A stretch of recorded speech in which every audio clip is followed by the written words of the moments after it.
سلام به همه کسانی که ویدیوی مرا بیننده هستین. خدا کنه که جور سلامت باشین. امروز بادام شور یا نمکی تیار میکردم. خواستم که شما را هم شریک کنم. خدا کنه که ویدیوی مرا تا آخر بیننده باشین. موادای بادام شور ما است: نیم کیلو بادام که 3 گلاس میشه، 1 عدد لیمو که آبش قبلا مکشیدیم.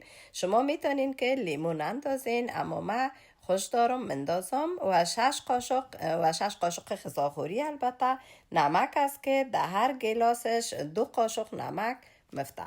و ایره تیار میکنیم که یعنی بادام در اینجا مندازم امرای اینمی آب لیمو و نمک و همچنان نمک آب. این خوب صحیح نم میکنیم. با مدت 10 دقیقه میمونیم. بعد از اون تیارش میکنیم. اینا رو خوب صحیح مخلوط میکنیم که همین آب لیمو رو به خود بگیره امرای نمک. بعد از 10 دقیقه بادام به اینجا صاف میکنیم که آبش بره یک ذره.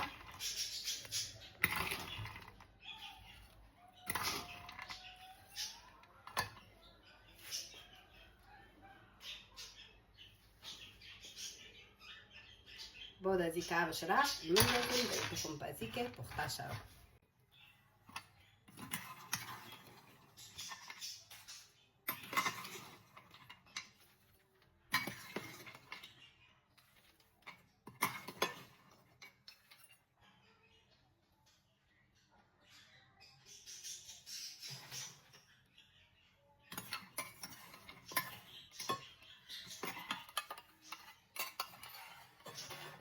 بادام بریان شد به همین شکل که رنگش تغییر کرده، پخته شده و پس میکنیم حرارت خاموش میکنیم. دوستای گل نازنینم فکر نکنین که آن همه نمک که مدعی انداخته بودم تمامش جذب کرده، بلکه تمام نمک در کراهی مانده.